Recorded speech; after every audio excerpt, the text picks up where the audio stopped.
Something huge is brewing for the Toronto Blue Jays. Is following Ross Atkins missing out on Roki Sasaki, another new report is dropped from Ben Nicholson-Smith and Shi Davidi, revealing something that Jays fans did not see coming. We're going to break down that report and discuss what this means going forward, as this report leads us to believe that Ross Atkins is cooking something up a lot bigger than we initially thought. So stay tuned for all that in this episode, folks. But before we get into it, if you're a part of the 70% who aren't subscribed to the channel, this is the place to be for daily Jays content. Thank you guys for your continued support as we're on the road to 16,000 subscribers. But ladies and gentlemen, it is no secret that the Toronto Blue Jays missed out on Roki Sasaki in absolutely devastating fashion. That's not the secret. But following that Roki Sasaki swing and a miss, Ben Nicholson-Smith and Shi Davidi dropped an article, a couple days ago, right after that signing happened, right after he signed with the Dodgers, revealing that they're very heavily in on Anthony Santander. We've been seeing a bunch of reports about Anthony Santander wearing Toronto Raptors merch, all these different things.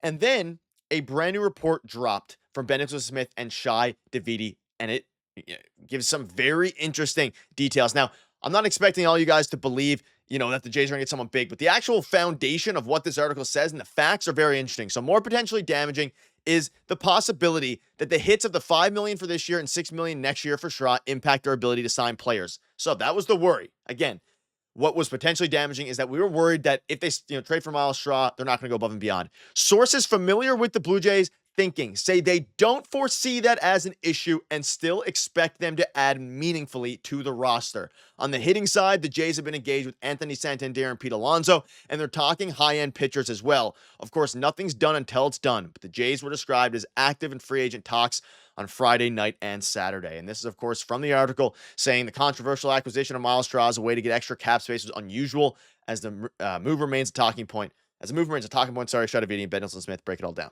This is actually really big for a few reasons.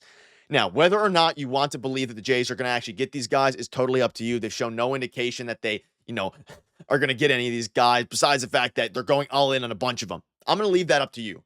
But what is a fact is that sources say that their acquisition of Miles Straw is not going to impact their ability. It's not going to impact their ability to get further players, which means, folks, we've been discussing, in the previous videos, I've been discussing how, there's a couple different options for this trade, why they would do it. And one of them was, they're going to make the trade. They're going to take a gamble on Roki Sasaki. In worst case, they just blow past their originally planned budget into the CBT.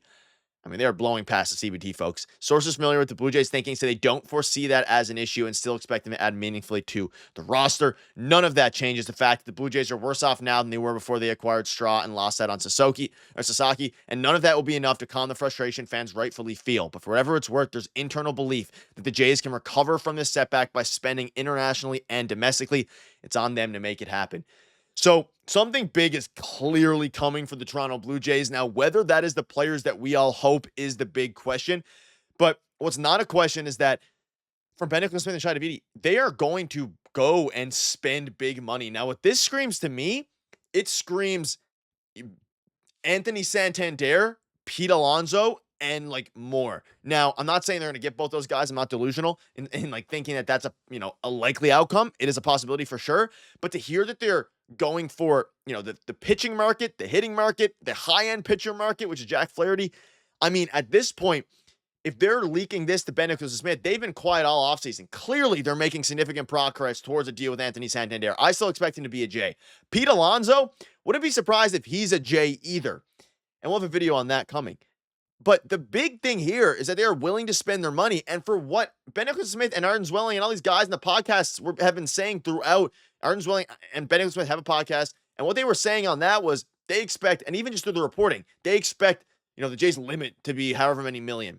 They are soaring past this limit. We know Hector Gomez came out and said the talks with Anthony Santander picked up late last night. We know John Heyman yesterday afternoon said the Jays are continuing to talk to Santander, making some progress, but not done yet. And the Jays have been disappointed before. Fresh off of the Sasaki disappointment, eyes are also eyeing Alonso plus significant starters and relievers. This is multiple different outlets now saying the exact same thing. And there's no other team really in the mix for a lot of these guys. Santander, we haven't really heard many other teams, maybe the Mets a little bit. Alonso, the Mets as well. Bregman, the Tigers. I mean, they could try to get Bregman if they overpay. And again, the roster internal belief, I don't really care about internal belief, get the job done, but internal belief is that they can recover from this. And this is a very interesting point from Zach Marshall. They're going over $300 million. I would not be surprised, and this is another thing from this article. With Straw, the Jays now have projected payroll of $245 million, according to Fangraphs roster resource, pushing them over the first CBT threshold of 241 and within striking distance of the second at 261. The belief is that they won't necessarily have to trade away current players to add free agents, and given their tier of free agents they're pursuing, it's clear they can exceed the second CBT this year for the right players. Now, again, whether you want to get excited about who they're going to acquire or not, that is up to you. But the fact that this report is coming out from Rogers guys, they are not afraid to spend. They are willing to go big. They are willing to push at least the money onto the table. Will they accept the money? That is the big question. And I'm not going to sit here and be super optimistic. I do think this is a great sign for the Toronto Blue Jays. It is a huge sign. I'm not going to, deny that. However, we've seen before how many times the Jays have struck out on these guys. I'm hoping they go out and they actually spend this money, but to at least see that with the Miles Straw trade, they aren't going to be hindered by capital. They're not going to be hindered by money. That is huge. Not being hindered by capital is the biggest thing. It's all I wanted to see from them when it comes to the rest of their free agent pursuit. You cannot change that you missed out on Juan Soto, Corbin Burns, Roki Sasaki. You cannot change that now. What you can do is pivot and spend a lot of money making this team better, making this internal belief come to fruition, and if they don't, Jays fans are going to be annoyed. We know how mad Jays fans are, including myself, of course, diehard Jays fan. All of us are, huge Jays fans, and it varies. But whether you're a casual fan or a diehard Jays fan, you're pissed off because the team hasn't done anything this offseason. It's been really bad for a while. You're pissed off. But sign Santander. And this is a way to, please the fans that are, pissed. Sign Santander, sign Alonso, sign Scherzer, and extend Vlad and call it an offseason. Spend to the Cohen tax for the year, enough of being a top 10 payroll nonsense. If they go out and they get Santander, Alonso, Scherzer, and they extend Vlad, I will consider it a A+ offseason. Now, maybe an A-.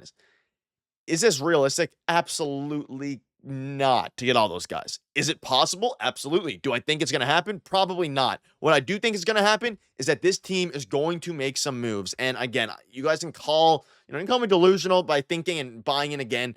I'm not necessarily buying in and thinking, hey, the Jays are back or anything like that. But the fact that they're willing to go above and beyond the CBT is huge news. It is objectively big news.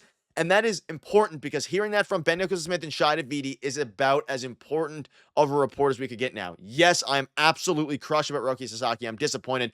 Everyone is mad. I'm mad myself. The Jays have they keep finishing second place in every free agent. But at least they're willing to spend money now. We haven't seen this in the past few years. Their willingness to go over the CBT threshold is a lot different now than it was over the past few years. And they are doing this, I think, because they know how mad the fan base is. And not only how mad the fan base is, they have no choice. They are not going to field a competitive team unless they absolutely fly through this. They're going over 300 million.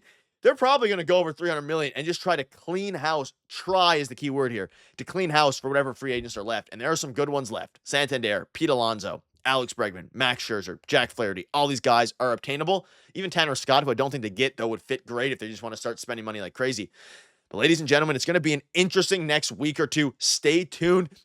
I could see a world where Santander signed today with a team, hopefully the Toronto Blue Jays, and I could see a world where he signs today with the Jays. Either way, we're going to keep you up to date with all the latest news. Your guys' support has been unbelievable. Cheers.